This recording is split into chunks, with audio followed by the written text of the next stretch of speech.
I'm waiting for players. Dithuto tsa tlaleletso barutwaneng ba marematlou maikemisetso a lenaneo le ke go thusa barutwana bao ba palelwago ke go tlhoma ditlhopha tsa go ithuta go itukisetsa ditlhatlhobo tsa mafelelo a ngwaga. Re sa sekolong full time, so a re kgone go study gabotse and le max tsa rena re kgone drop because monagano re no bo dutse o thaudutse gae re sa di selo gae ba sa go ntšhusha mostly ke ge if you don't re ka se re ngwale ditlhatlhobo tsa rena tsa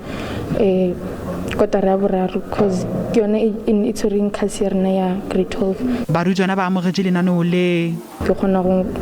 seta di-question jaaka ke late and then the other one a seta jaaka so if ra thushana ka mogo ke kgona go araba di-question jaaka araba jaaka and then mo ke palelwago a nthusha le mo ke palelang ka mthusha so e re thusha kudu because re tseba gore re kusha go fitlha kae so far. Sediko thuto sa Mankweng se re se lemogile botlhokwa bja go fitlhelela data le Wi-Fi. Ga motsadi a tsatse gore na data yo nya ka ngwe isha kae ga kana ba le tsaka go fa tšhelete gore ka data mara ga ka bona gore wa ithuta fa no mmontšha le wena le ngwana a sekolo gore la bona mo tsara dira dipalo go tsara dira life science mo tsara dira motsadi a bona